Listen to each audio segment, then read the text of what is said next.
അസ്സലാമു അലൈക്കും വറഹ്മത്തുള്ളാഹി തആല വബറകാതുഹു. പ്രിയമുള്ള മുഹിബീങ്ങളെ, പലപ്പോഴും നമ്മൾ കേട്ടിട്ടുള്ള ഒരു മഹത്തായ വചനമാണ് മൗനം വിദ്വാനുഭൂഷണം. അതിലേക്ക് ചൂണ്ടിക്കാണിക്കുന്ന മഹത്തുക്കളായ തത്വജ്ഞാനികളായ പണ്ഡിതന്മാർ പഠിപ്പിച്ച വരികളുണ്ട്. ഏറ്റവും ശ്രദ്ധേയമാണ്.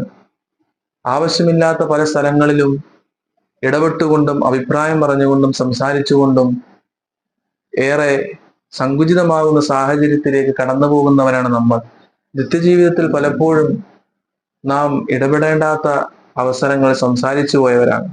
അങ്ങനെയുള്ള സംസാരം കൊണ്ട് നമുക്ക് ഗുണത്തെക്കാളേറെ ദോഷമാണ് സംഭവിക്കുന്നത്.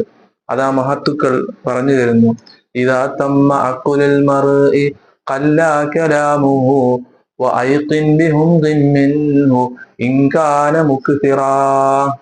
ഒരു മനുഷ്യൻ ബുദ്ധിയുള്ളവനാണ്, അവന്റെ ബുദ്ധി സമ്പൂർണമാണ് എന്നതിന്റെ അടയാളം കല്ല കലാമുഹു, സംസാരം ചുരുങ്ങിയവനാകുന്നു. ധാരാളം സംസാരിക്കുമ്പോൾ അവന്റെ ഈമാന്റെ ഭംഗം വരികയും ഈമാൻ നഷ്ടപ്പെട്ടു പോകാനും സാധ്യമാകുമെന്ന് മഹത്തുക്കൾ പഠിപ്പിച്ചു തന്നിട്ടുണ്ട്. അതുകൊണ്ട് ബുദ്ധിമാന്മാരുടെ അടയാളമാണ് കല്ല കലാമുഹു, സംസാരം ചുരുക്കുക എന്നുള്ളത്. ധാരാളം സംസാരിക്കുന്ന ആളുകൾ അവർ ഹമുക്കാണ്, കഴുതയാണ് എന്ന് നിങ്ങൾ ഉറപ്പിച്ചുകൊള്ളുകൊള്ളൂ. എത്രയോ തത്വമുള്ള വചനങ്ങളാണ് മഹത്തുക്കൾ പഠിപ്പിച്ചു തരുന്നത്. അതുകൊണ്ട് സംസാരം ആവശ്യത്തിന് മാത്രം ഇടപെടുന്നവരിൽ, സംസാരം കുറയ്ക്കുന്നവരിൽ നമ്മൾ ഉൾപ്പെടുത്തുമാറാകട്ടെ.